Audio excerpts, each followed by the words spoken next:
Hey everybody, last week we talked about when things go wrong, being able to fix it and planning for the things you know that are going to go wrong. So I wanted to expand on that a little bit because I think I went a little over a minute last week and had some more that I wanted to say about it.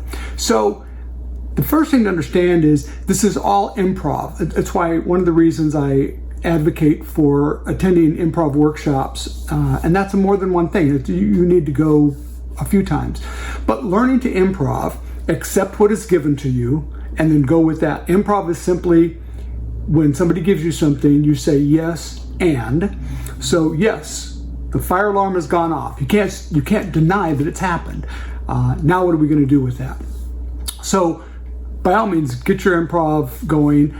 The big thing is you never let them see you sweat. Whatever happened should look like you planned for that. And that sounds a little weird, but I'm going to give you today a couple of examples of things that have happened to me at events. Again, predictably, eventually those things would happen. And then being ready for it, not that specific day or that specific thing, but being ready for the inevitable. So I mentioned in the last week, we had a situation where a grandmother had broken her wrist. She was up dancing during dinner, and then she fell and broke her wrist. It was a tiny little room. It was a very small wedding, a tiny little room. I mean, this thing, everybody was right together. So there was no escaping it. We couldn't divert attention. This is right in the center of this room. And the paramedics came in and they carted her away. The bride was very upset. And so I knew we had to do some things to kind of save this party. It was just a broken wrist. It wasn't like anybody died. But she was carried away by paramedics. One of the things that I had been given was that grandmother loved to do the hand jive. And so at some point we were going to do the hand jive with grandma. Now this was a really tough wedding in a lot of ways because it was very small, it was daytime, it was no alcohol, all those sort of things. And this was not a fun group that was going to get up and party. We knew that. Didn't mean they wouldn't celebrate. They just weren't a big dance crowd and everything was sort of against us. But we were going to have to try to get in the hand jive. I was like, how am I going to do that? Now when grandmother left, really that became an opportunity for me. So she left, we did the next couple of things that were on the agenda, and then I came on the microphone before we started the dancing, and I could just feel that the room was not ready to get up and do anything. But I said, I can't remember what the grandmother's name was now, but Betty really wanted to do the hand jive. And as you know, she's left and gone to the hospital and won't be able to do that, but it was a big deal to her. So here's what I thought we would do. Just right where you're sitting right now, we're going to have everybody do the hand jive.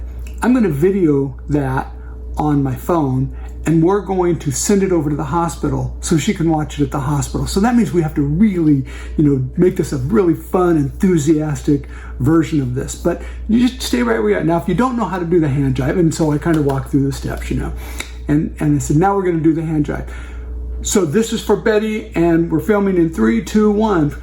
And so I said, and at the end of this, we're all going to say, get better fast, Betty. So we do the hand jive, the whole place is going.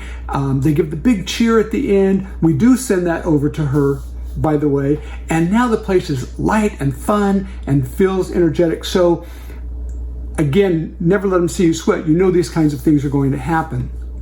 I had a fire alarm go off during the introductions at a location in Sacramento that is, it's a giant ballroom, but it's also connected to the library, to the main Sacramento library. So when their fire alarms are very sensitive there, and they've gone off a few times, and we know that will eventually happen there. So when the fire alarms went off during the introductions, what happens is first you get up on the wall, you see the strobes that are starting to go, and then it starts with a very low siren. Now I've got music playing, so you can't even hear the siren, but you're starting to see those go. One of the advantages of working in a relatively small market, and that we know everybody and we've been doing this a long time, the fellow that was running the place that night, a guy named Doug, was coming up the side and pointing to me, or for me to see that the fire alarm was going off. And having a little bit of trust, I go, I got it. And I just continued on with the introductions. Fortunately for us, in those days, or I don't know if it was even before we were doing them or just because that client wanted it, we were only doing names of couples. So we had, and we're about halfway through at this point, we had maybe 3 more couples. So we have like 3 more couples come in, and I just speed that up a little bit. From the time that they start going off until I introduce the bride and groom, it's maybe 30 seconds. You know, I bust through this and I bring the bride and groom in. Now by this time, you can actually hear the sirens going, and these things are blinking, and people realize something's going on. And as they come in, everybody's standing and cheering and going crazy. And I said, this marriage is so hot, we've set up the fire alarms. And everybody cheered. And I said, so here's what we're going to do. Everybody, we're going to go right now. Bobby and Wendy were the bride and groom. I said, Bobby and Wendy, lead us outside. We're going to all go out there. Make sure you bring, this was before everybody had a camera on their phone. And I said, everybody bring your cameras with you. We're going to get some great group photos out front. Let's go. And I had already told my DJ, as we were doing this, you know, I would just slide over and I said, I think we did hot, hot, hot. And I said, get hot, hot, hot going. And he said, okay. So as soon as I said, let's go, and he played hot, hot, hot, Bobby and Wendy start going out. They're cracking up. And as they're going out, here's one of the great things. Here's how I know we pulled it off well. The bride told me later that as they're walking out, her mother, the bride's mother, came over to her and said, how did you get him to do this? This is so awesome. She thought it was a planned thing. So, and she's like, no, Mom, it's really a fire alarm. The fire engines are going to be here. That's why he wants us out front. So we pulled that off. Great. We've had fire alarms go off during dancing. Again, the same thing. You don't have to go into a panic. You do have to follow the safety rules, right? You've got to get everybody outside, but that can be a fun thing. It happened to me at that same location a couple of years later during dancing. And as soon as it happened, I told my DJ, we had speakers on sticks, and I said, grab the speaker, add a cord to it for extension, and run the speaker out to the front, put it out on the front sidewalk area where we all gathered, and we continued to dance outside with that speaker. Takes half an hour for them to, you know, clear things. And we did the same thing with the first one. We weren't dancing, we just had music out there and played around a little bit, and then we brought them back in and went right back into dancing. I had I'm doing a love story in a really cool location up in Lake Tahoe. And during the love story, and I'm clear across the room from my DJ, I'm talking, and then all of a sudden, nothing. The mic goes dead. And I mean, from one word to the next. And when it did, I glanced down at my mic. I see a red light where there should be a green light. My battery has gone, instantly dead. Never had that happen before or since.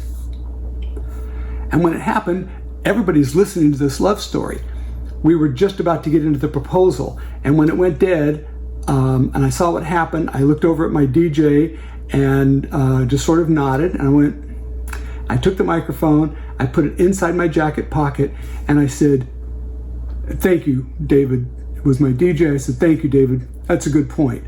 I shouldn't be telling this part on a microphone. I should really be telling this part softly, because it was so romantic. And I lowered my voice. Now you could have heard a pin drop in the room. And David, smart enough, we've got music playing as a bed. David is bringing the music level way, way down, so you can barely even hear it. And I shortened the end of the love story. So I've got a script that I want to follow, but I don't want this to go on quite as long without a mic and music. So I sort of ad-libbed my way through that. And when I got to the part where I said, ladies and gentlemen, Mike and Teresa Merrill, at that moment, the whole place, and now David, brings the music up, and the place stands up and just crushes it. We've got this huge standing ovation. It's going amazing. David is trying to fight his way through the crowd to me, because it's a really difficult room to get to, but we just let the standing ovation go. He hands me the microphone, my backup, which I put in my jacket pocket. I hand him the dead one. I go back out, and as the ovation dies, we bring the music down. I pulled the microphone back out of my pocket, and I said, and now to offer the first toast.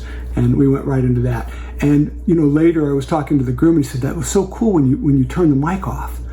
And I was like, thanks, man. It's something we really work on, So but that couldn't have happened if I would have been like, I'm so sorry. Wait, let me go get another microphone. It would have totally taken us out of the moment. So there's really a lot of things you can do with these moments that come up. Music stops during the dancing, just stops. We were doing a bar mitzvah. I'm doing the introductions, and we trip a breaker.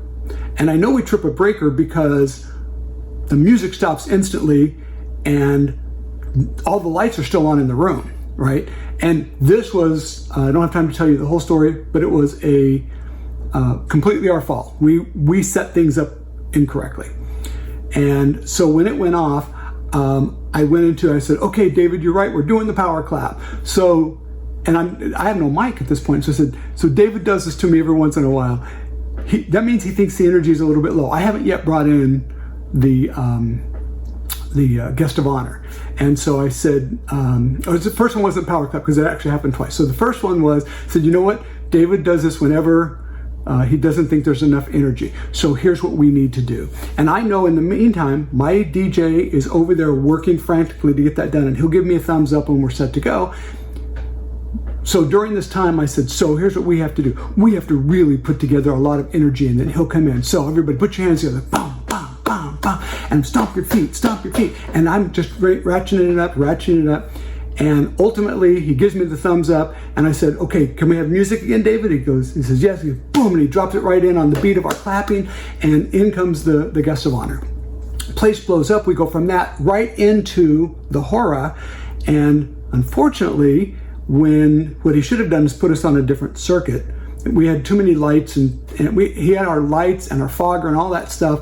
This was a long time ago, actual fogger. But he had it all in the same circuit, and it was supposed to be wired separately.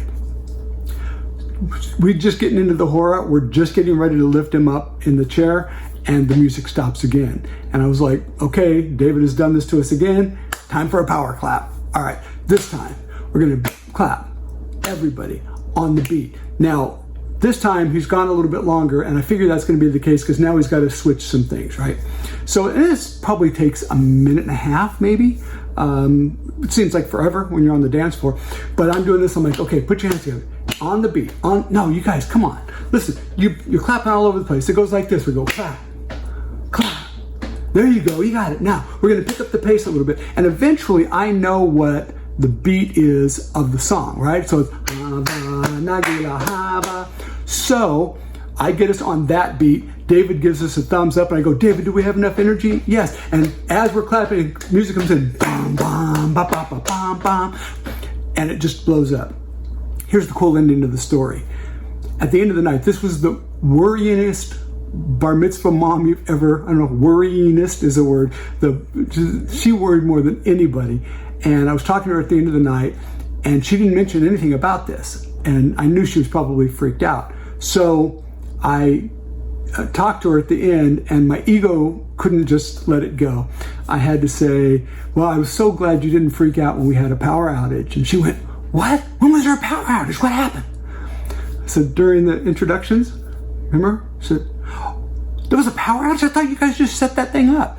Exactly.